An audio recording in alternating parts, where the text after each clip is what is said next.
good knowing exactly where to go with the football.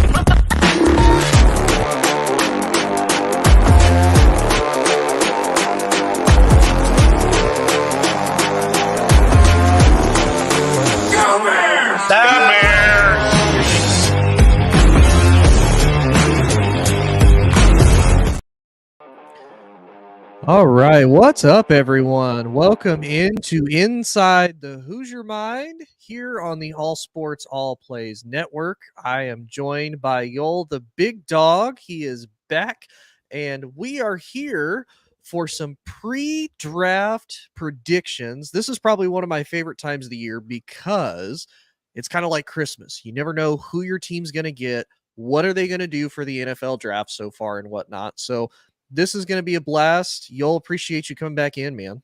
Oh yeah, always good to be here, Tony, man. Yeah, the day before the draft. It's Christmas. It's Christmas Eve essentially for football fans, because we live for opening day, we live for Super Bowl Sunday, but this is when the fans who had the lousy seasons, all of a sudden now they have hope. They're like, we're going to get our franchise guy, we're going to get our draft choice, we're going to get better, And as we've seen in this league, a good draft can turn your team around very, very easily. So yeah, there's a lot to discuss this year's draft. So yeah, I can't wait to get into it.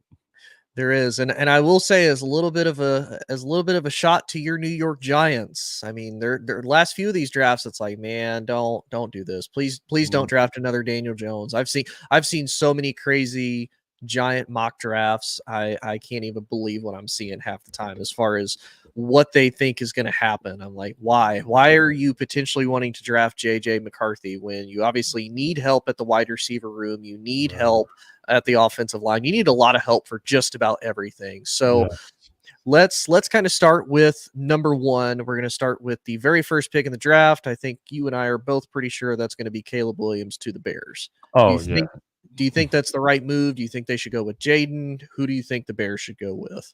Well, it's funny. I've been hearing a bunch of things today about this pick, and basically it's I can't think of the Bears GM's name right now. Ryan Poles. Ryan, yeah. This is basically his legacy pick right here, Mm-hmm. Okay, so what do you do? Do you take Caleb Williams because he's supposed to quote unquote be the next Patrick Mahomes? Yeah. All right, let's say you don't take him. Once again, a Bear quarterback draft choice tanks. Caleb goes 2 or 3 to someone else, flourishes, has a hell of a career. Ryan Poles will never see the light of day again. You draft Caleb and he does well for you. Well, then, great. You draft Caleb and he doesn't do well for you. At least you took a shot. So I think they kind of have no choice but to take Caleb Williams. And it seems like all the talk out of Chicago is, this is our guy. This is the guy we want. It's been interesting to follow his journey. Caleb's kind of a head case. You've seen some of the stories, right? I have. I've seen some of the stories, and I know a lot of people of Chicago have been really searching for reasons to kind of dislike Caleb as far as painting his fingernails. And I know I was critical about the fact of when he was losing to, I believe it was Utah or Washington, one of the two. He jumped up into the stands to kind of be held by his mom, talking about how he wants to go home. He wants to curl up on the couch, watch a sitcom. That's great. I honestly have no problem with that. But it's one of those from a professionalism standpoint. There's kind of a time and place to do that. I'm not saying he can't be passionate if he cries because he's putting his heart and soul in the game and they lose. I got no problem with that. But there comes a point in time where it's like, man, you're a grown adult. You're going to be coming into a room with guys that are in their 30s. They're going to be guys that already have families started with kids themselves. And whether you're a rookie or not, you're the quarterback. So by default, you're going to be the leader of that team. And if you're down potentially by 14, 21 points, can they trust you to be able to lead them to even being able to tie the game, send it overtime, or even keep it close? Can they rely on you to be that comeback kid to at least get them to a point, okay, we're in the position to win this. Come on, guys, I got you. So Exactly. Exactly. And the Bears weren't that bad last year. They were 7-10s. They weren't that bad. Yeah. They've got DJ Moore. They picked up Keenan Allen in the offseason. He's got weapons. He's Mhm. got receivers to throw the ball to. Yeah. I know they have a decent running game. Mhm. Yeah, they just, as with any rookie quarterback, you got to protect him. You got to keep him upright, and Williams has got to be able to, scramble, move in the pocket like everyone's saying he does. They're saying he's the next Patrick Mahomes. Can he? I mean, will there ever be another Patrick Mahomes? I don't know. That's a hell of a comparison. Everyone was comparing people to Brady before. Now it's Mahomes. Mhm. But he's got the skill set. As you just said, he's just got to. Does he keep his head on straight? That's the biggest thing. And in a big market like Chicago, you got to have tough skin in that market, as we know. And Yeah. I mean, look what I'm drawing a blank. What the guy, their quarterback who got traded to Pittsburgh. All right, I think Tony just got sucked Sorry, out. had some technical difficulties No. there. Yeah, Justin Fields, almost got pushed out of town because, he wasn't the second coming of Sid Luckman, So Yeah. it's like, I hope the best for this kid. I really hope he does well. I just, Chicago's a tough one. It's the second biggest media market, no, third biggest media market, in the country besides New York and LA. Yeah. Bears fans are hungry. Bears fans want a winner there again. Mhm. They haven't really sniffed real success since they lost in the Super Bowl to Indianapolis. They made the playoffs, but nothing really that far with Gator quarterback Rex Grossman. Where is he now? So the Bears haven't really had a good history of quarterbacks. So hopefully Williams will be their guy, and hopefully he'll be able to, we get him to at least over a 500 season. So Bears Nation will be able to be like, okay, we're getting better. And speaking of Bears Nation, did you see they put out something about their new wanting their new stadium today? Did you see that Yeah, come across? I did see that. 14 acres, supposed to be a dome stadium, and I kind of get the idea of it. They want to potentially host the Big Ten championship because that would be, right down the road, especially coming from Indianapolis. It'd be in the dome. They can put a bid in for a Super Bowl finally, since they're not going to be outside in the cold weather. So I mean, I get it. It's a potential moneymaker for them. I'm not mad at them by no means, but but there is a lot of questions. And part of me just, whenever you look at the Bears, I always think, man, cold weather, snow games, like the monsters of the Midway. I don't picture them in a dome. Like me personally, I don't picture them in a dome, but I know that's what they want to move to try to get, more fans, more money towards the team and whatnot. So I get why, but I'm just not an overall huge fan of it. They're going to need the money because they're estimating the cost to be $4.5 billion. So they're going to need the money. So hopefully this kid can could fill the seats. I mean, Bear fans always show up, but hopefully this kid could fill the seats, get them some playoff revenue so they can pay for this new stadium, and hopefully Chicago taxpayers won't have to foot the bill. Right. So let's move on to what we know is probably going to be the most interesting part of the draft. Really picks 2 and 3, and then kind of 4, because we don't know what these picks are going to do. You have Washington, who needs a quarterback, and you have a plethora of quarterback picks that you could pretty much go from after that. Same with New England. So you're sitting here. Caleb hypothetically is off the board because he went to Chicago, right? So now you've got Jaden Daniels, you've got Drake May, you've got JJ McCarthy, you've got Bo Nix, and you've got Michael Penix as basically your other top 5 quarterbacks that you can pick from. Given what Washington has currently, and according to CBS Sports, so this is some of the players that they've added so far in their offseason. Washington's added Dorrance Armstrong, Frankie Louvu, Tyler Biadasz, Nick Allegretti, Austin Eckler, Bobby Wagner, and Jeremy Chin. So they've really solidified that defensive part. They've added a little bit on offense with the center and the guard, and then of course Eckler in the backfield, great pass catcher, great elusive runner. Who do you think would fit best and probably have the most success in Washington? Because you got to think too, he's also going to have Scary Terry on one part of it, and then they have Jahan Dotson that they drafted either last year or year before last, going to be catching passes from him as well.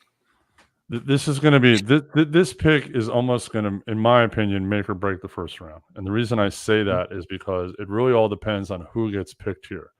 Everyone most of the mock drafts have Jaden Daniels going second. He has come out and said he does not want to play for Washington. You know, I've read that. I've seen that.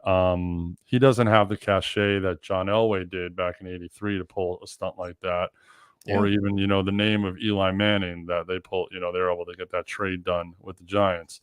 So, how does he fit into that offensive scheme? Well, let's look at it. You've got Eckler in the backfield. Eckler, as you said, pass catcher. Hasn't really been able to stay completely healthy all year, every year. But, you know, can he complement Daniels in a way and a run pass option? Oh, definitely. Definitely. You know, that RPO with Daniels' skill set can definitely work coming from an offense like LSU. So I think Daniels will fit there, but, you know, I don't know where Daniels, you know, where his cooperative level is going to be. I don't know if you saw. Did you see that article that Washington took 20 players out to play Top Golf? Did you see that? Yeah, I did. Well, Drake May was on a Carton show this morning talking about that, and you know they were like, you know, how do you? They felt like it was like The Bachelor almost, you know, like that they took him out for a group date. But he said, oh, we all got one-on-one time with the coaches and management and all that stuff, but even though Washington has new ownership, you know, they need a new stadium. They're not the attractive franchise they used to be, in my opinion, you know, back in the day. So basically, you know, whoever ends up here will probably, you know, have more struggles than they're really looking forward, than they really want to. I could see them going with Daniels or May, but you know, if they pick Daniels, then the New England's pick, which we'll get to in a second, becomes really interesting, and then the trade offers are going to roll in. I don't see Washington making a trade. I see Washington, you know, sticking with the pick, and I think they'll probably take Daniels. I really think, you know, that's their guy. I think that's who they've targeted all along. You know, I just don't see Drake May fitting into that that area, that system, that vibe. I just don't see him as a Redskins kind of player, in my opinion, you know, and he just he didn't come off to me that way, especially in the interview I saw today. Yeah, and I'll be honest with you too. It was funny. I don't know if you saw, he was complaining at the fact that when I believe Washington invited all those players to play Top Golf, or take them out golfing and whatnot, he was pretty upset at the fact that he wasn't the only quarterback. It's like, man, you got to remember, you may or may not be there. Like, pretty much everybody has it all but guaranteed Caleb is going to be taken by Chicago. But until they actually throw that draft card out there, we have no idea what Washington is going to, or what Chicago is going to do at quarterback still. So you could be there for Washington, you could not. So they are going to look at other options. They're not going to be sitting there thinking, oh man, what do we do now that, you know, he's gone? You know, who do we go with next? So I do think it'll be interesting to see what Chicago, or what Washington does after the first quarterback is taken off the board. So real quick too, for the Patriots. So I know we were just talking about this before the show started. We've seen a lot of different rumors as far as who is going to go to New England. I've seen I've seen 3 names. I've seen Drake May. I've seen JJ. I have even seen Daniels. If Washington potentially goes Drake May, I know there's some reports coming out that he was their potential guy. I even saw reports that they might be more enamored with JJ as a result of his pro day and whatnot. So again, like you said, I feel like the second pick is really going to be what kind of makes or breaks this draft as far as what teams do next, how aggressively do they get in the trade. And then with New England, I feel is really kind of the second one. Now, New England's also interesting because we've heard rumors they may or may not trade out, because who knows how badly does, you know, Minnesota want to potentially move up, because they've got 2 first-round picks here in the 2024 draft. So they have the draft capital to be able to move up. They've got Justin Jefferson. They've got Jordan Addison. They've got a decent running back. Now, the defense still needs a little bit of work, and the offensive line needs some work. But they have Kevin O'Connell at head coach, and there's a lot of experienced guys there. So there's potential for Minnesota to be able to make a splash, even if they do trade draft capital. Who do you think goes to New England? I think New England does trade this pick, and I do think it's going to be Minnesota. I just think, you know, to get 2 first-round choices in in a draft like this that's deep with, quarterbacks, with wide receivers, there's a bunch of offensive linemen that are available. Mm-hmm. New England can get their guy at 11, I think, Yeah. because that's what they'll trade down to 11. They'll get 11 and 23. So I think, they'll pull the Belichickian-esque move and trade Mm-hmm. down, gather picks, and I think, if Daniels goes 2, Minnesota jumps up and definitely gets Drake May here, definitely, because May is perfect for their system. Their system was built around a Kirk Cousins like pocket quarterback. Drake May is a pocket quarterback. Strong arm, mobile in the pocket. He's got Jefferson and Addison on the outside. Justin Jefferson, arguably the best wide receiver in the league. Addison had a hell of a rookie year, and played even better when Jefferson was out and hurt.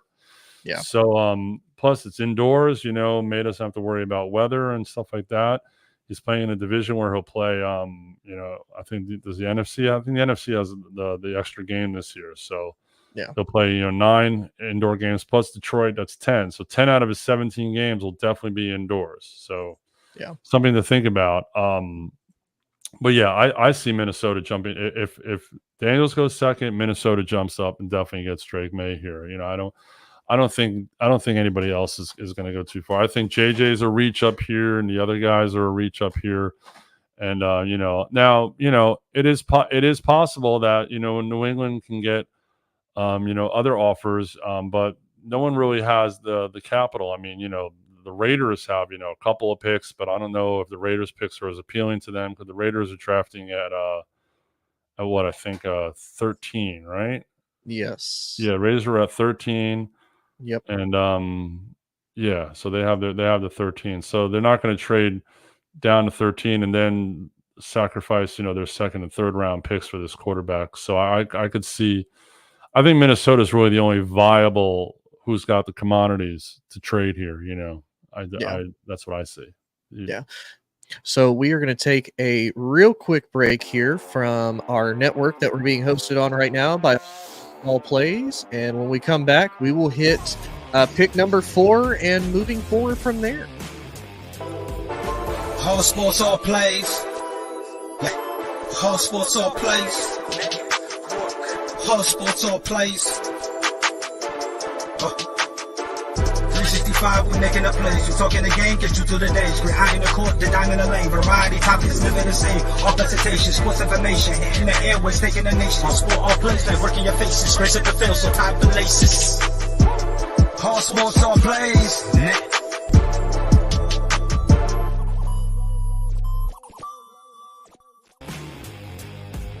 And we are back for picks 4 through so on until we get to another commercial break. But so we've already kind of broken down the first 3 that we know 2 and 3 are going to be interesting. Another one that's interesting is going to be here at number 4 with Arizona. Now, Arizona needs a ton of help on pretty much every single side of the ball and whatnot. They don't have Rondell Moore. They don't have Hollywood Brown. They don't have Leaky Fotu anymore. They did get Justin Jones. They got Jonah Williams, a pretty solid tackle. They got Sean Bunting, Bilal Nichols, and then they got Desmond Ridder from Atlanta. But there's a lot of mocks. There's a lot of talk that they may or may not go after Marvin Harrison Jr. From Ohio State and whatnot. They may go after Malik Neighbors. There's a lot of different avenues that Arizona could go. This is another pick that people think the Cardinals could actually trade out. I've seen a few mocks of where the Vikings potentially move up to 4, depending on what New England does, and potentially goes after J.J. McCarthy or Drake May or one of these quarterbacks that they still need. I've even seen one as crazy as the Bears trade pick number 9 with Arizona and potentially next year's first to try to get Marvin Harrison Jr. to pair up with Caleb Williams or Malik Neighbors or one of these wide receivers. So what's your thoughts? Should Arizona trade, or should they go with the safe bet and get their wide receiver of the future that they haven't had really since Larry Fitzgerald retired? Well, to me, Marvin Harrison Jr. is Larry Fitzgerald 2.0. So Yes. if Harrison lands in your lap, you run to the podium and you just announce it yourself. I mean, you can't let a Harrison Jr. go like this. I mean, This is the guy that I would love to see the Giants get, and obviously he's not going to be there for them at 6. So Yeah. now it's funny if they go with Malik Neighbors and he's there at 5. Mm-hmm. That's tempting to trade up and get him because I would love to see him in New York. I mean, he's played in Ohio State, so he's played in outdoors, he's played in weather, he's played in the elements. So Mm-hmm. but I mean, yeah, if Arizona's got him right in their lap, you got to take him. I mean, that would be perfect for Kyler Murray to have him on the outside. Ooh, the things those guys could do would be tremendous. Yeah. And speaking of another team that needs kind of a lot, especially because the cap situation that they're in and whatnot, you've got the Chargers, who are also in need of wide receiver help. There's a lot of mocks that if, the Vikings trade up to 4, they get JJ or whoever they want to get at quarterback, that Los Angeles would get Marvin Harrison Jr. At number 5. And I'm not going to lie, to me, that would be a really cool sight to see him, Justin Herbert. It'd also be kind of funny because, I mean, you look at Harbaugh coming into the Chargers, he's going to have a lot of, Michigan favoritism towards some of those players and whatnot. But then to your very first pick drafted Ohio State guy, my goodness, is it going to send the entire Michigan fan base into a frenzy? Because they lost a lot of key talent and they still have a lot of players that are going to eat a lot of their cap. Some of the biggest names they lost Kenneth Murray, they lost Eckler, they lost Gerald Everett, they lost Mike Williams and Keenan Allen. Most of them either going to the Bears. Mike Williams went to the Jets. I don't know where Kenneth Murray ended up going. And then Austin Eckler, obviously, to Washington. Now, they did get Gus Edwards. They got Denzel Perriman and Will Dissly. So not big names. And I believe they also got another potential Raven running back. I can't remember his name off the top of my head, but they've been doing a little bit of recruiting from his brother over in Baltimore. But they really could go pretty much any way too. They need some help on defense. They need some help on the offensive line as well. So they could even potentially get Joe Alt if the Giants don't potentially go after him. But what's your thoughts? If say hypothetically it stays at Arizona, Marvin Harrison Jr. is off the board, and this is also another spot they could potentially trade out. No, they could. I mean, I don't know what their long-term plan is, but you've got a quarterback like Justin Herbert there. I mean, you've got to give him someone to throw the ball to. Right now, he has nothing. So if Neighbors is there at 5, you got to take Neighbors to give him, that deep threat, that slot guy, whatever Neighbors wants to be, is coming from, LSU. So we know the history of wide receivers coming out of that school. So he should definitely be their pick at that spot. If he's there. If Harrison's there, you take Harrison. Obviously, if they flip, that pick. But they might have the mentality, as you said, Harbaugh, definitely has a running mentality, as we saw with Michigan this year. They had a very strong running game, so he might want to build from the line and build that way. Now if he were to take Joe Alt at this spot and Neighbors drops to 6 for the Giants, I wouldn't be mad at that either. It's interesting how like the number 2 pick determines a lot, and then where Harrison lines up determines a lot. I mean, almost like the dominoes are really going to fall. It's it's one of the more unpredictable top 6, top 7 I've seen in a couple of years for sure. Oh yeah, honestly, you could probably even argue top 10 because some of these guys, again, we may have some surprise teams as far as teams maybe moving up to be a little bit more aggressive. They think their guy might not be there in between, now and when it comes to their pick. Because you look at the Bills, they need a wide receiver. They may get aggressive. I've heard Philly may potentially be aggressive, which they tend to have been, especially the last few years. But now we're going to move on to your team of the Giants, like you said. If Malik is there, I could definitely see the Giants getting Malik. If Marvin Harrison Jr. is there, I definitely see him going after him. I'm going to put another name out there that I honestly think you guys could probably use a little bit better, and I think you guys could supplement a lot of your other positions later in the draft. You're just not going to have that immediate superstar guy like Neighbors and Marvin Harrison Jr. I think you guys should go after Joe Alt to, kind of start, because like you and I have talked about on previous shows, biggest issue that the Giants have had over the last few years, ever since honestly that last Super Bowl that they won, has been that offensive line has been a major hemorrhage for them. Now I know they've tried to fix it with Evan Thomas. They also got another kid out of Alabama that I can't remember, Thomas and Neal, the two. And I think the center that they were able to get kind of later on in one of the rounds or second rounds has done pretty good, but they still need help on tackle and they still need another guard too. Who would you want your Giants to get if, say, a lot of those big stars are off the board? Would you rather them go another skill position? Do you want them to go offensive line, or do you want them to draft a quarterback sitting there at 6? Okay, well, the guy I want at quarterback is not McCarthy. I'm not crazy about Bo Nix. I really like Penix.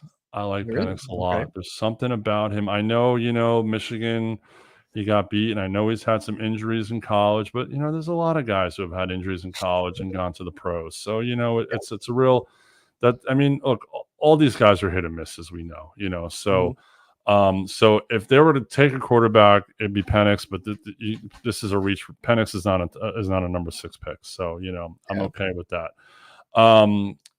If the one of the receivers is not available here, you've got to go offensive line. You've got to go Joe Alt. You've got to get that signature tackle. Yeah. If you go back to the days of Bill Parcells built his teams from the inside out. He built O-line and he built it in the trenches, and then he built out that way. Joel is one of those kind of players. He's almost like, I don't want to say an Anthony Munoz, but he could be that anchor on the outside for 10 years. He could be a Joe Thomas. He could be the guy, the Hall of Famer from Jacksonville. I'm drawing a blank. But, you know who I'm talking about. Yep, I do. Yeah. He could be that kind of player. So, if the superstars aren't available, you take him. Now, obviously, if you get a decent trade offer, who's going to offer you? Okay, well, let's let's go back. Let's say Minnesota, doesn't trade up to 3 to get Drake. I know Minnesota loves McCarthy. Minnesota loves McCarthy. Now, there's no real spot for him to be really drafted at this point, but they might panic and move up and want to get McCarthy. And if the Giants have an opportunity to get some extra picks, because they need bodies, they need players, they need depth. We've said, their offensive line wasn't that good, but it wasn't that deep. So you didn't have the depth, on that case. So they might be able to trade down, maybe trade down to 11, still get their guy, get that guy Talisi Fuaga, which I know the Jets are targeting too.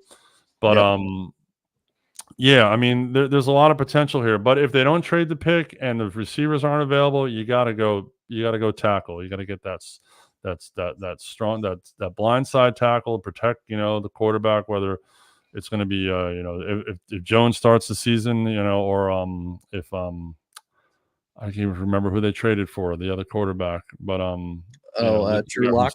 Drew Lock, whoever it is, I'm not expecting much out of this season because of the whole Daniel Jones thing with not being sure, so I don't want him to take JJ here. I don't want JJ McCarthy. I think we've talked about this before. JJ McCarthy to me is another Zach Wilson. I really think he looks just like him, honestly. He looks like him, Now in the second or third round, maybe. But he's not a top 6. He's not a top 6 pick. I mean, they reached on Jones. Don't reach again. Giant Nations will be up in arms, Now there's been some interesting rumors. Our friend Doug Rush, Giant Insider, just talked about possibly trying to get T. Higgins in a trade, because T. Higgins is not happy. He wants out of Cincinnati. They're not giving him the contract he wants. He posted about possibly getting T. Higgins in a trade, and including Darius Slayton in that trade to Cincinnati. Now, basically, if the Cincinnati is willing to swap first, I mean, Cincinnati picks at 18. So, you trade down 12, you pick up Higgins, and you get another O lineman there. If that's a possibility, where do I sign for that? I'll take Higgins. I mean, it is. Now, you do kind of run into the risk because the Titans are up next. The Titans definitely need an offensive line help. They actually did really well this offseason. They got a new center. They got Tony Pollard at running back. They got Chidobe Awuzie. They got L'Jarius Sneed. They also got Kenneth Murray in the offseason, as well as Calvin Ridley. But they definitely need a lot of help on the offensive side of the ball, especially at tackle. So they might even potentially be in play for that. Right. Well, yeah, it'll be interesting because there's. I'm looking at a mock-up from ProFootballTalk.com, and it's interesting how they have, they have between pick 6 and pick 10, they have, four out of the 5 all tackles. All J.C. Latham, I can't Fashanu, and I can't pronounce his first name, and that Fuaga, who the Jets are looking at. So there's definitely offensive linemen to be had in this first round. And I just don't, I don't want to see the Giants reach, and I hope they don't reach. But if they get a good enough deal presented to them, they've traded down before. I mean, although they traded down a couple of years ago and missed out on Devonta Smith, so I mean that didn't work out. But that was a previous GM. So there's a lot of potential here, but again, it's going to be where the chips may fall. If one of those receivers are there for the Giants, they've got to take the receiver, obviously.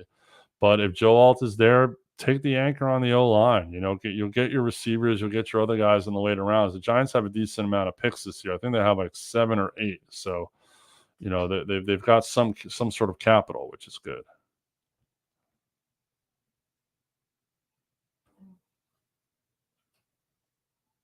Did you mute yourself, Tony? You're muted. Okay.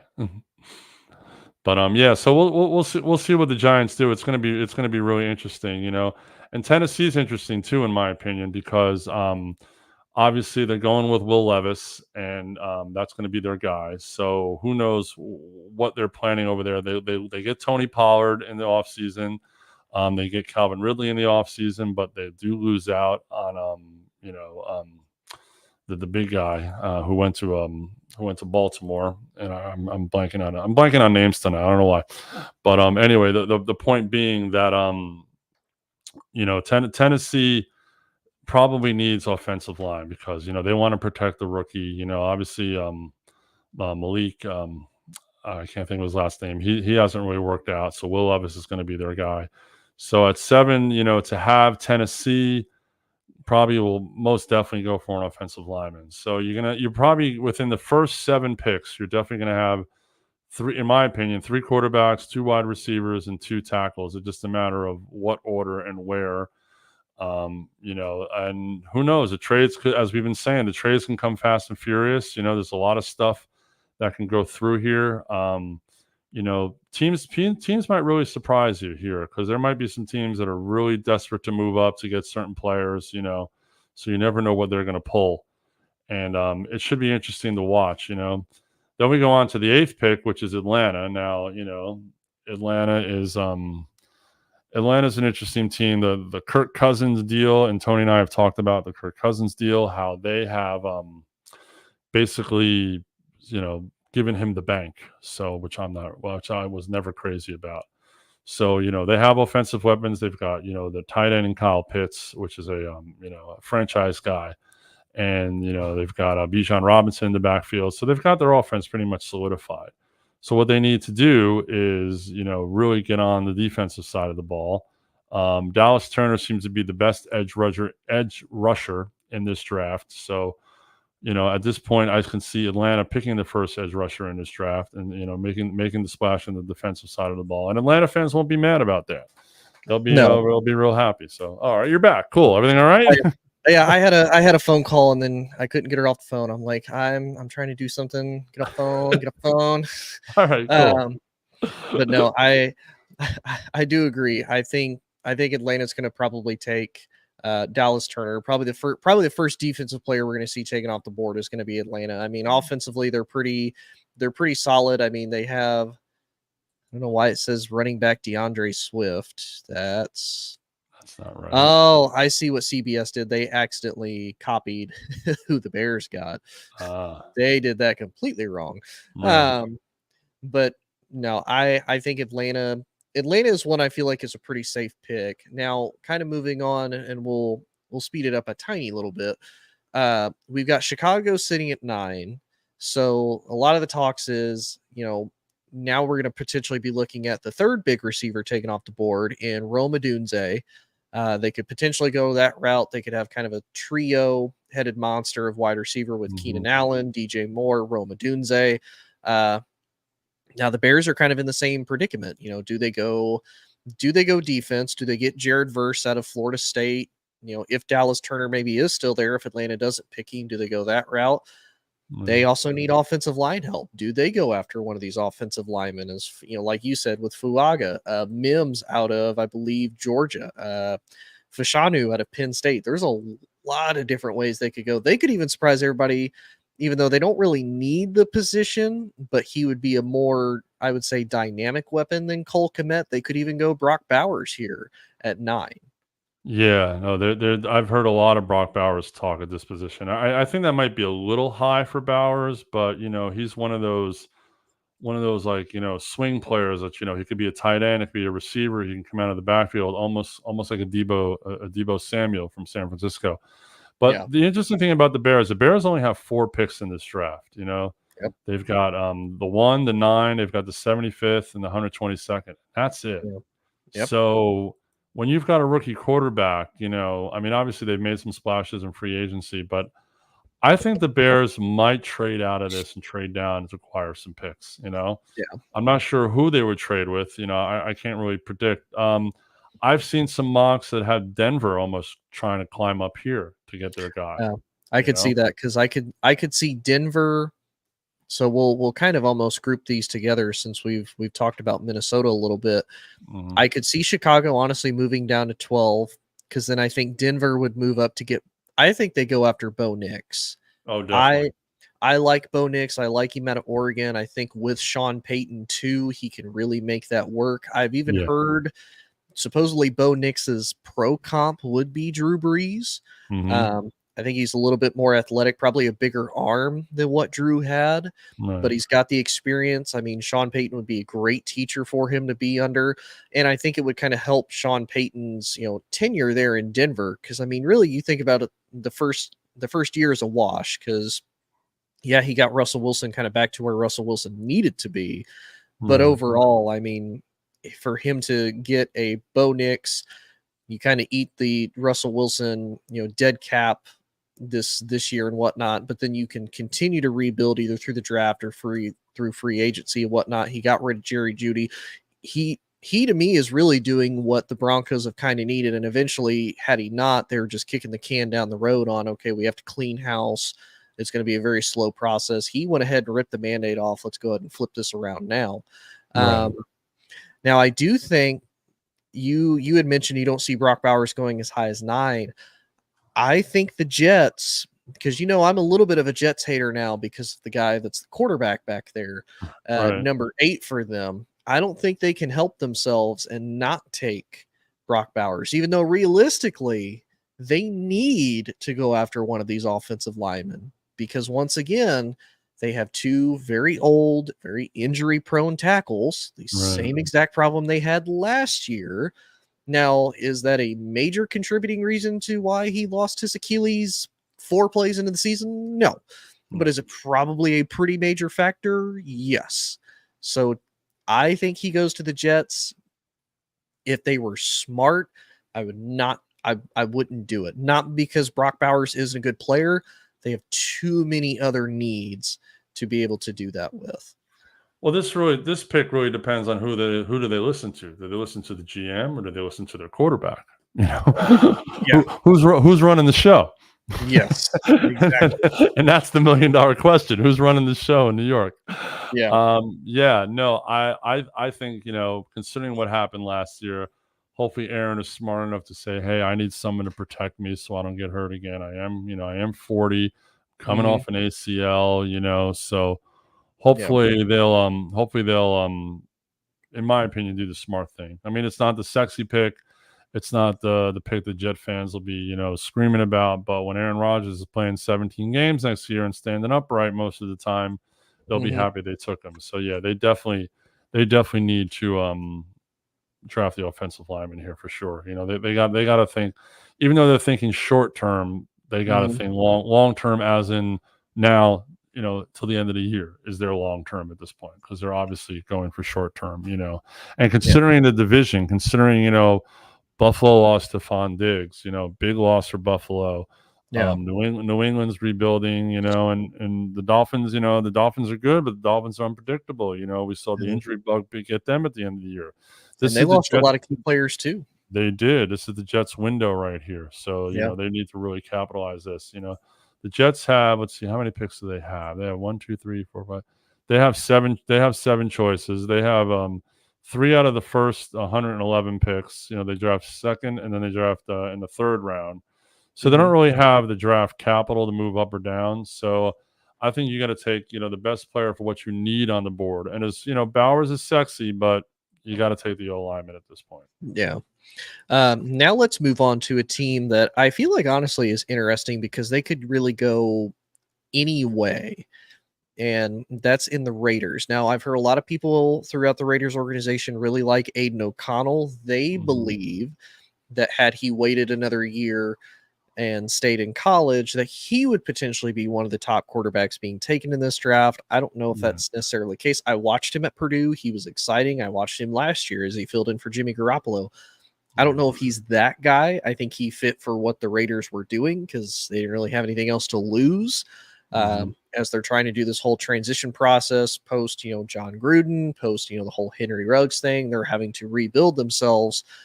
I've seen a few mocks say that they would potentially take Michael Penix here at number 13 because if they don't believe that Aiden is the guy, they could potentially get him as their franchise quarterback. Right. Where do you see them going with it? Okay, well, the Raiders, as we always have known, have always reached in the draft. Every draft, they always reach, especially in the first round. They can hit from like second round on, but they cannot hit the first round for whatever reason. And no matter who the coach, no matter I mean, the Davis family has their finger, thumb, index finger, pinky, all on the pulse of this team, so it's always going to be there. Yeah. The Pro Football Talk mock that I'm looking at actually has the Raiders trading up into the late first round with Detroit at 29 and taking Penix, wow. Which I was like, interesting. They also have they didn't have Denver trading up. They had Denver trading with Buffalo the pick before to get Bo Nix at that spot. So I thought that was kind of interesting. The Denver trading up to 28, and then the Raiders trading up to 29 to get both their quarterbacks. Will they be around? Who knows? I mean, there's not really. If you start going down the list now, okay, well, who really needs a quarterback? New Orleans doesn't. Indianapolis, they have their rookie. Seattle maybe just because Gino's kind of older. They may be trying to build the team for the future. Right, exactly. Although they, Dan Quinn's the coach there now, so who knows what their thought process is? Yeah. And the Rams are possibly looking for a quarterback because Stafford's getting older, as we see. Yeah. But the rest of those teams, in front there. So, yeah, if Vegas reaches here for Penix, it'll be typical Raiders and not surprised. So, wouldn't surprise me if they did it. But I think they do have other needs. This mock has them taking Jared Verse, an edge rusher at this spot. Okay. So which I know they definitely need, and their coach is a defensive coach, as we know, big rah defensive coach. The Raiders didn't have a bad year; they were 8-9, considering everything they went through last year. So they're not a bad team. On the other hand, you've got Devontae Adams, who's probably like, man, get me someone to throw me the ball. Yep, Penix can get him the ball, so they might reach for Penix, and if Penix is still there, because I don't think JJ will be there. I think Bo Nix will get traded up for by Denver, as we said before. So, Penix might be the guy. Now, it's interesting. So we're going to have, and according to what we're talking about, so that's 6 quarterbacks picked in the top 13 picks. Yep. Crazy. Yeah. Absolutely crazy. I saw a post today by Adam Schefter, and I want to share this with you because this is a very interesting stat. That there was data this data encompasses the last 20 drafts spanning 2000 to 2019. The position, hitting on a position in the first round, centers 92% of the time have hit. quarterbacks have only hit 46% of the time. Yep. Look how many quarterbacks from the 2021 draft have been traded already. Yep. So, So the only one left is Trevor. That's with his original team. Yeah. So it's amazing how much this league has become such a quarterback driven league, and you've got to get the position right. And, and we see backups, so we see injuries, we see second and third, and hell, with Cleveland, we saw 4-string guys coming off the couch, to lead them to the playoffs, So, yeah, I mean, did the Raiders go up? They just might do it, and it wouldn't surprise me if they did it, but it's a reach to me, but it's the Raiders, so we know what they do. Anything's possible with them. So then we've got New Orleans, who I'm pretty sure they're probably going to take an offensive tackle. They need some help in other positions, but offensive line is one of their biggest. They lost somebody pretty big, and I know Ramczyk is potentially going to be his career is actually in question because of an injury and whatnot. So I think it's safe to say New Orleans probably sticks with the offensive tackle there. The Colts need a cornerback, so I think one of the mocks here has them getting Nate Wiggins out of Clemson, which I feel like that's pretty safe to say. Now, part of me says if I'm the Colts, and I saw a supposed report from, I don't know if you know this network or not, CT ESPN, which is supposedly Antonio Brown's network, highlighting his CTE, as he puts it, which supposedly gives him a pass to say outlandish, crazy things, that they are in talks with the Patriots to move up to 3 to get Marvin Harrison Jr. so that he can follow in Dad's footsteps there in Indianapolis, which I wouldn't be opposed to watching. I feel like that would be cool as well as interesting. Because I do feel like Indianapolis, for the most part, defensively has always been able to really figure it out. It's the offense that has really stuttered and, come to shortfalls here the past few years. So I could kind of see that happening. Seattle, I've heard and seen some mock things. This one has them taking Jared Verse, if he's still on the board, to kind of help the defensive side of the ball. Like you said, if Michael Penix is potentially still there, I could see them going for him, only because I like Geno, but I think you're limited with Geno. He's 32, almost 33. He's been a career backup guy. He's not going to be your guy forever, and eventually you're going to have to move forward. And I think this is probably going to be about as good of a spot as you can be in, because I think this roster is just good enough that they're probably going to be hovering around that 9-8, 8-9 range again. So next year's draft, when you have Shedeur Sanders, when you have Quinn Ewers, when you have a lot of these guys that are going to be sitting there potentially ready to go, you're not going to be one of those teams to be able to go get them. And I highly doubt some of these teams, if they do get a quarterback first round this year, are going to be in that same position next year. Then we've got Jacksonville, who is mocked to take a cornerback, Teron Arnold out of Alabama, which I could kind of see. I think they need a lot of help on the offensive side of the ball too, since they lost Ridley. Not a huge fan of Christian Kirk being your number one guy, but it's possible. There's an interesting site. I don't know if you've seen this site called tankathon.com. They've got Jacksonville taking Brian Thomas Jr. out of LSU, which I think is interesting. See, now I've even seen some, instead of Jacksonville, they have him going to Cincinnati, but I think that was also with the premonition of they were going to trade T. Higgins. Now, I do think that's still possible. Like you said, if you're the Giants, if you're the Colts, maybe even if you could potentially make an argument for the Bears or the Jets. If the guy that you want isn't there anymore because somebody else got aggressive, traded up and got your wide receiver, maybe you do trade with the Bengals. Maybe you get T. Higgins in place, you move down, and then move forward from there. So I think it's possible. I think Cincy's in kind of a decent spot to where they could potentially trade. Now, they do need a little bit of help on the offensive line, as far as Jonah Williams. Orlando Brown didn't really work out the way that they fully expected to, so I think they may be looking for a replacement, or at least waiting for Orlando to kind of get his feet settled in first. But Cincy would be interesting. Now, LA, is next on the Rams. You mentioned how they're potentially looking for a quarterback, which I agree. And I think this is another one.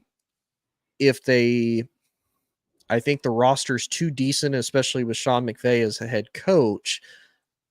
I don't think they're going to be bad enough next year to be able to be in position to get a top quarterback.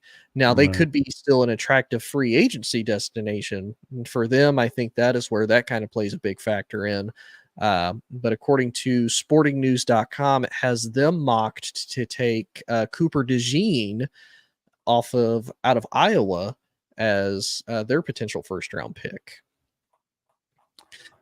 You know, the Rams, as we've seen the Rams in years past, you know, they've gone for it, and now the Rams have like 11 or 12 draft choices. I just want to double check on that. How many did they have? One, two, three, four, five. They have a six, first round pick for the first time since I think like 2014, 2016. Yeah, they've got the 19th, the 52nd, the 83rd, and the 99th. So they have 4 out of the top 100 picks. Mm-hmm. You know, for an organization that's obviously, you know, rebuilding, they've got a huge hole to replace with Aaron Donald, you know, retiring, you know, which kind of pulling a Barry Sanders, if you will, although he has a ring, you know. Yeah. This site I'm looking at, this Tankathon, has Brandon Dorlus out of Oregon as the 83rd pick in the 3rd round. So that's a defensive lineman. But the Rams are interesting. The Rams do have some capital, but I don't think, you know, the Rams obviously have receivers. You know, they have Cooper Kupp and Puka Nacua. Puka, so they've got their receivers. So yeah, do they go for it again? You know, what is Sean McVay thinking? You know, does he have enough faith in Stratford to, like, you know, okay, let me get a young backup in here for him to tutor, give him 1 year, and then, you know, do what Andy Reid did, that kind of thing, you know? Yeah. You never know. LA is a great market, you know, huge fan support out there. So that'll be interesting to see what the Rams do here. If there's a quarterback available, what do they do? And do they, maybe, if there's a quarterback available, does someone trade up here to get one of the quarterbacks, and the Rams just get even more draft capital and just completely, you know, rebuild their roster? Yeah, maybe. The next 3 for sure, we know is probably going to be the case. And there's been a lot of reports out of Pittsburgh that Amarius Mims, the tackle out of Georgia, is probably going to be the Steelers pick, which makes a lot of sense. They got Broderick Jones last year. They could put Mims on the other side, kind of rebuild that offensive line that has been aging. They've been kind of replacing it piece by piece throughout the last few years, kind of give Russell Wilson another big break. Then they can also focus on having Najee Harris run the ball, and they can kind of go back to being, you know, old school Steelers football. Then you've got Miami picking next. They have a mock of Byron Murphy, the defensive tackle out of Texas, to replace Christian Wilkins being lost to free agency to the Raiders. So we could I see them going offensive line here, and the reason I see that is because, you know, they need to give Tua a little bit more stability, because Tua, as we've been proving, he can't move as well as people think he can move. Yeah. So they need a bigger pocket for Tua, and when Tua has the time, he's one of the most effective quarterbacks in the league, as we've seen. So I think they need to go O-line here. I mean, that's all Dolphin Nation down here. That's all they're talking about. Get Tua protection. Get Tua protection. We'll replace Wilkins in the 2nd or 3rd round. We need to get Tua protection, and that's all they're talking about down here right now. Yeah, and I don't blame him. I mean, it's not that he doesn't have offensive weapons, but man, you have to be able to keep him upright for sure. So then the next pick that we have, at least according to Sporting News, you have Philly sitting there at 22. They need a lot of secondary help. They need corners like nobody's business.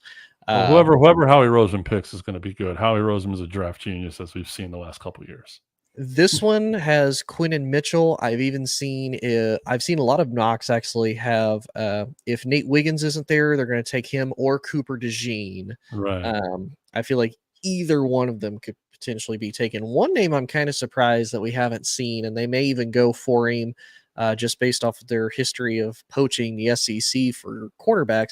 They may even go after Kool-Aid McKinstry out of Alabama, which I could also see very easily happening just because of affiliation with the love of Georgia, the love of Alabama, literally just trying to combine the two most dominant college football teams we've seen for the past few years to try to once again carry them to a Super Bowl, which I don't think is going to Right. happen. But that's Oh, because I'm a that little kid, bit that, of that, that kid's got the best name in the draft now.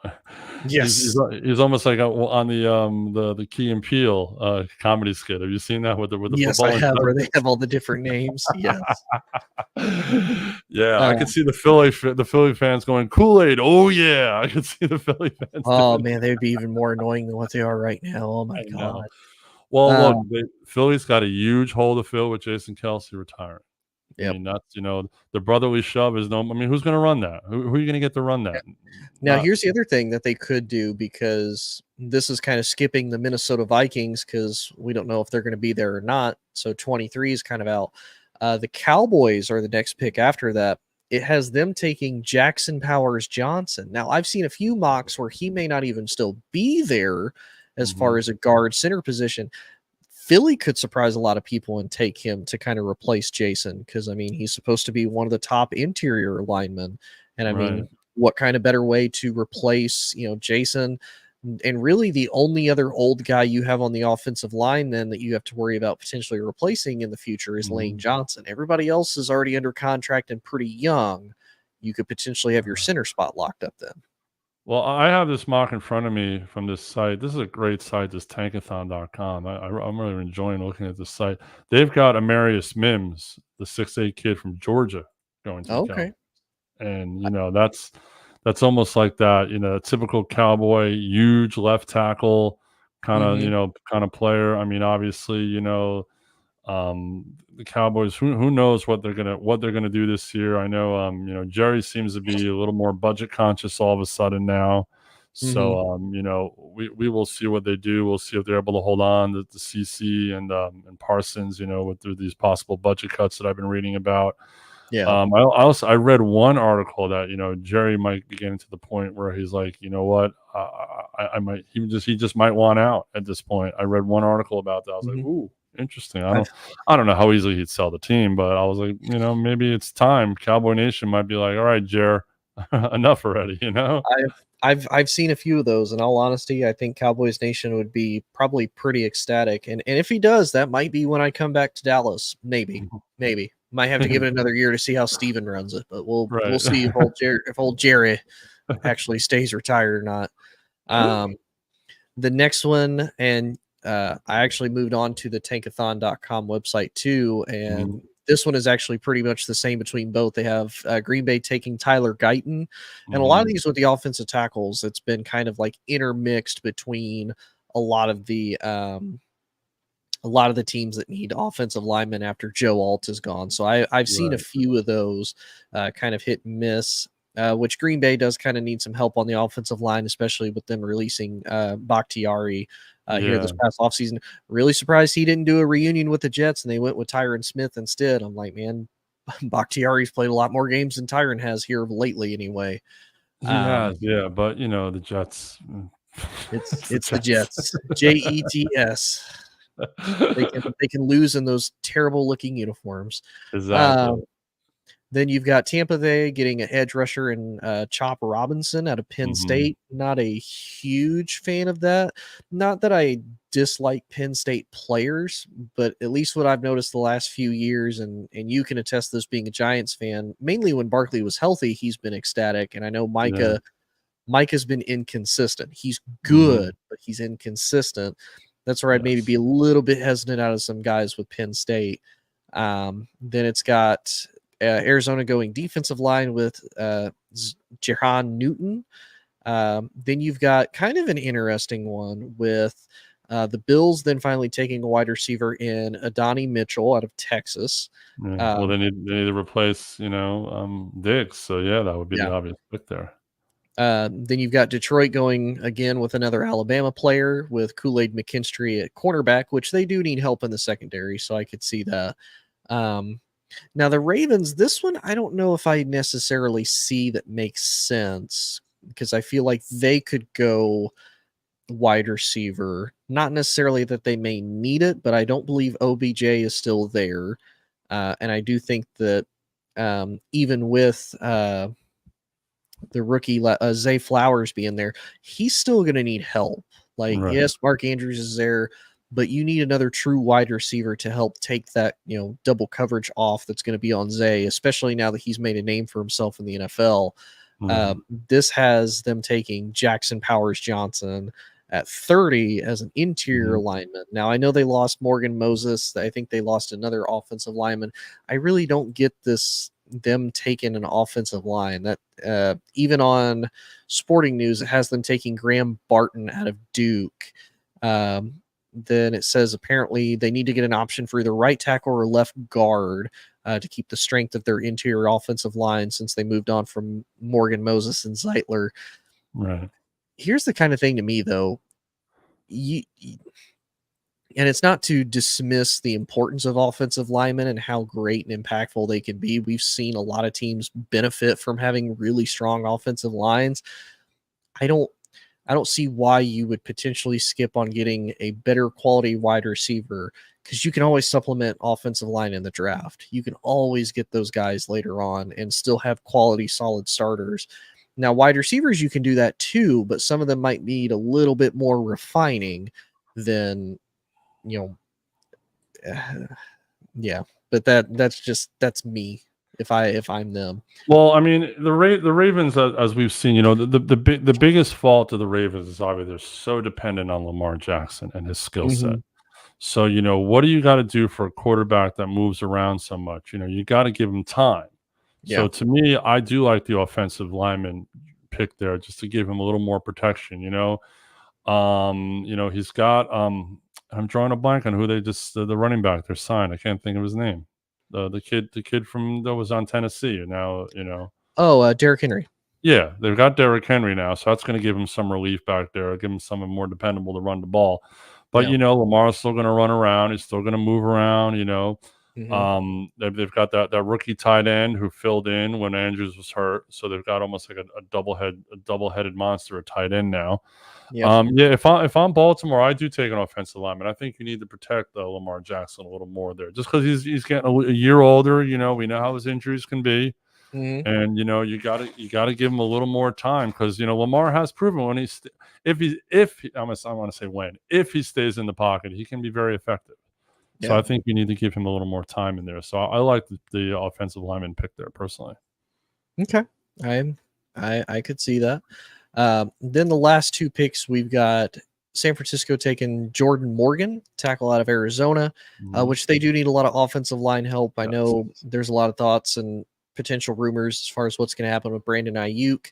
I think they'll end up working something out, especially since Brock Purdy's not getting paid yet. They're probably going to want to expedite getting him his contract potentially, or he may even be one of those. He's a draft day trade with somebody who, again, maybe didn't get a chance to get their offensive line, get a wide receiver that they want, and you can get a guy that's proven and has been in the league for a while and has experience. Then the very last pick in the first round, the 32nd pick with the Kansas City Chiefs. This one has them taking Xavier Worthy.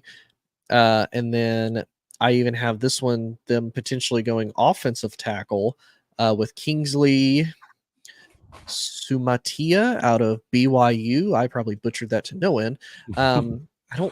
I could kind of see them going offensive line because we saw them really struggle against the 49ers pass rush in the Super Bowl and whatnot. But let's be honest, with Rice potentially being suspended for a significant amount of time, and even if Rice was still there playing at the full beginning of the season, they need help at wide receiver. They need speed. They can't just do it with him. You saw that offense be very lethargic. Even when Kelsey kind of started to get his group back, he's not the same Kelsey that we were used to the season before, and even seasons before that. Now, there is one thing I have heard about Worthy, though, that may potentially steer maybe them away and maybe him fall, is there's rumors that one of his coaches there at Texas said that he is kind of like one of those untamed horses in the fact of he's very good. He doesn't like to listen a lot of times. He just kind of likes to do his own thing and run. Now, he said if you can reel him in and tame him, you can have a really potentially great wide receiver. Now, I guess the other thing he has issues with, I believe he's diabetic, and he has blood sugar issues, and they said if his blood sugar is low, he tends to be a complete 180 as far as being a little bit more aggressive, not wanting to listen as much. So if they can potentially get his diet and whatnot under control in that regards, that could also make a big potential impact. Now with Kansas City, I think it's possible with a lot of the veteran leadership that they got. What I would like to see, though, is I would like to see their wide receiver room maybe get a little bit more of an established veteran. Doesn't have to be a starting veteran, but a better, more established veteran, because obviously Rice has the disciplinary issues. You've got Hollywood Brown, who there's something obviously there because they traded him out of Baltimore. They let him go in Arizona, and now he signs with Kansas City. So it's not for lack of talent, but what is the intangibles that are there that are like, we're going to keep moving this guy around and around and around type deal. Well, in my opinion, I've got a couple different takes on here. Number one, as we saw this week, Andy Reid got signed to an extension. Yes. So Kansas City is committed to Andy Reid, till I think it was 2029. I think the extension was. Whether he'll be there the entire extension, who knows? Yeah. So you've got him. You've got a veteran leader in Mahomes. You've got Kelsey in the offensive locker room. Kansas City is known to get these little gems at the end of the first round. They did it with their running back. A couple of Clyde. Can't even pronounce his last name, but Clyde Edwards-Helaire. Yeah, exactly. If this kid's got paying attention or discipline problems, Mahomes and Reid will sit him down and say, "Kid, 3 rings, 4 years. You want one? Shut up and listen." Yep. It's that simple. The NFL. One of the things about the NFL is, obviously their rosters are smaller than college rosters. A roster like Texas has like 80, 90 kids on it. So, in the NFL, the roster is like 50, what's it, 53? 53, yeah. So you're going to have, the best trainers, the best doctors to monitor his blood sugar, monitor his diabetes. And you've got, you're going into a place where they've got championships, they've got veteran leadership. This kid can't come in there and be like, "Oh, I know what I'm doing." No. You listen to the guy, number 15 over there, who's got, all these MVPs and rings. You want the ball? Shut up, listen, let him. He'll tell you what to do if you want to win. And if he's smart, he'll do that, And I mean, Kansas City brings out, they turned, Pacheco was a 7th round draft choice. It's like one of the best running backs in the league. I mean, 7th round draft choice out of Rutgers. NFL guys don't really come out of Rutgers anymore, So this is a system that can work for almost anybody, I know they had, what was didn't they tried out Josh Gordon for a while, right? That didn't work. Was it Kansas City who tried out Gordon? I can't remember. I think so. I know Seattle tried him. I know New England tried him. Right. I don't know if Kansas City did or not. I don't know why I'm thinking yes, but whatever, I mean, obviously, they traded Tyreek Hill because he got a little too big for his britches. But, Andy Reid has got the attitude like, look, you don't want to be here? Fine. I'll get someone to replace you. And he's proven it. He's so I got someone to replace you. You're sitting home in February. I'm playing in the Super Bowl. What? Yeah. So, yeah. He did actually go with Kansas City in 2021. He actually won a Super Bowl with them. Okay, yeah. So he was on that roster. Okay, I couldn't remember. Oh, but, no, he was on the Patriots Super Bowl roster when they beat the Rams in 2019. But he was with Kansas City in 2021. Okay, and that was the year they lost to. That was the year they didn't make the Super Bowl and Cincinnati made it, right? No, this was the year. Tampa. This was the year that Kansas City 2021. They lost to Cincinnati. Cincinnati went on to win the Super Bowl, go to the Super Bowl. Sorry. Right. But either way, he went to an AFC Championship with this kid. Burrow had a great game that day. But the point I'm trying to make is that this kid with all his head cases and whatever, coach is saying this. You've got 2 guys there who know what they're doing, who know how to mold young guys, and are basically going to be like, look, kid, we've read the reports, we've read all this, we've heard about all this, but look at the wall, look at the Lombardis. They speak for themselves. Yeah, seriously. So it will be interesting. I'm excited for tomorrow night. Again, it's kind of like Christmas to see, who's going to get what, who's going to get traded. it's probably going to be one of the most interesting draft class we've seen in a long time. It's also one of the deepest that we've seen in a long time in pretty much every single position except for quarterback. But I mean, think about it. We could potentially have, like you said, 6 first-round quarterbacks taken this draft. So I really think that Penix Jr. is going to be the steal of this quarterback class. Something tells me. I mean, maybe I'm riding his coattails. Maybe I'm just believing in him too much. But I really think whoever gets Penix is going to really get a guy who's going to be under center for a good 10 years. Will he be a superstar in this league? I don't know. But if you could start in this league for 10 years, you can get that Kirk Cousins money. I will say it's one of those, watching him at IU for the first part of his career, he was good, and then that's where he primarily got hurt. Right. But that's because he was more mobile. Right. But a lot of people forget the last 2 years at Washington, he's been upright, he's been healthy. Last year he had 36 touchdowns, 11 interceptions. I mean, he was ecstatic for Washington. I mean, I think he only has 2 career losses with Washington. Well, 3 if you include the national championship. So I mean, he knows how to win. He knows how to do it. Washington had a great O-line. He had great weapons. Now they just got bullied by a better defense in Michigan, but almost any team is going to have that. You're going to have those limitations if you're up against another great team. So for sure.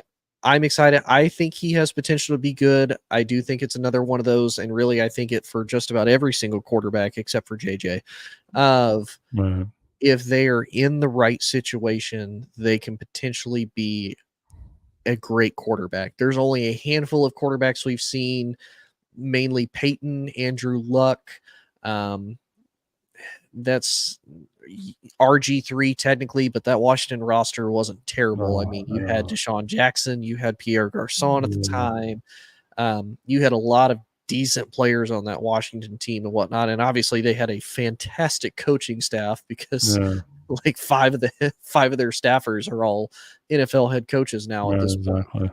So the one thing I'd also like to see, I'd like to see Bo Nix break the Oregon quarterback stigma, because we've seen all these quarterbacks come out of Oregon, going back to Achilles Smith, Joey Harrington, even Justin Herbert, out of Oregon, who's playing well but hasn't really hit that next level. Hopefully Harbaugh can get him here. But I'd like to see Bo Nix really break that stigma, because I mean, these are guys that put up numbers in college, and the Pac-12 wasn't exactly the most defensive conference in the world, but he's got good lineage. His dad, he moved from Auburn to out there.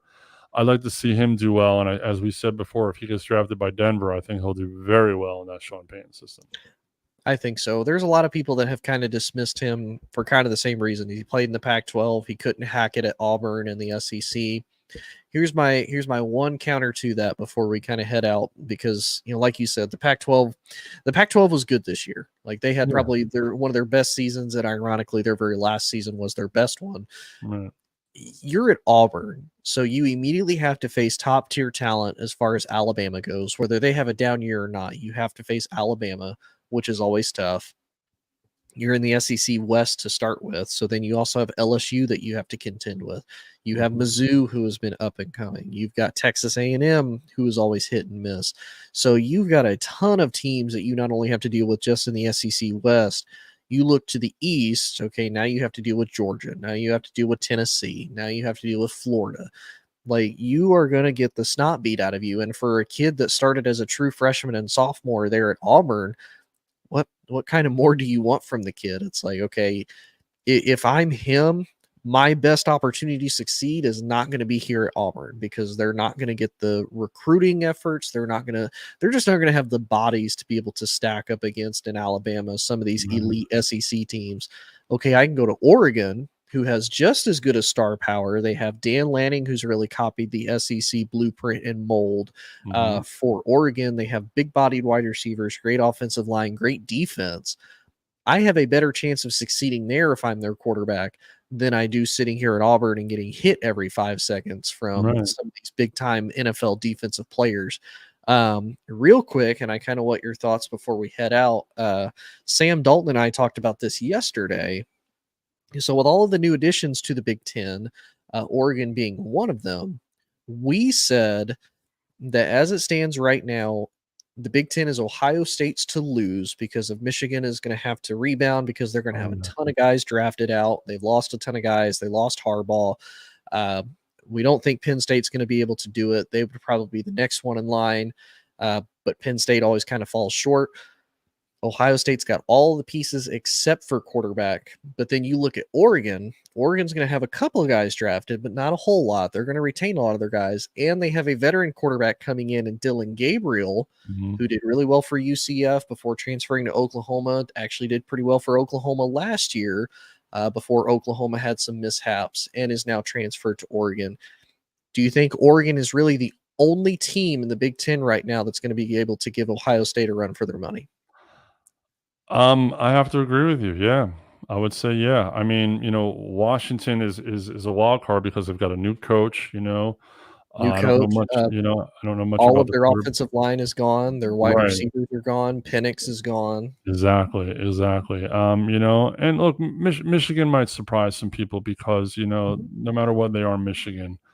I mean, Iowa had a hell of a defense last year, as we saw. So Yep. that's why the kid from Iowa is probably going to be a first-round draft choice. So, we'll see what goes on. Wisconsin's, always competitive in that conference. But, yeah, I mean, Oregon seems to me the number 2 team in that league, to face to possibly, take out Ohio State, but they're able to compete with Ohio State.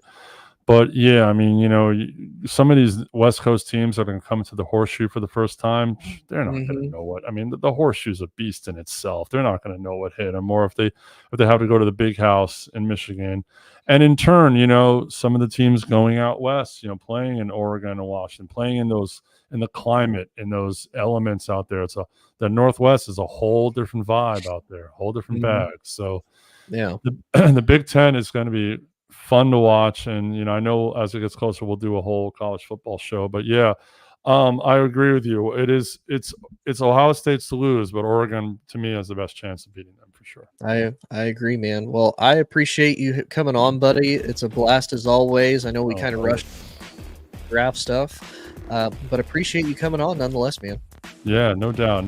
Let's see what happens tomorrow, and be able to play armchair quarterback the rest of the summer. Yeah. So if you liked what you saw, please follow us on Inside the Hoosier Mind, also on the All Sports All Plays Network. For any of my veterans out there, I'm also on MBR Talk. You can find me there every Tuesday as well. I hope you guys enjoyed it. Like Yoel said, I'm excited to watch tomorrow night to see what happens with the NFL draft, and we will see y'all later. All right.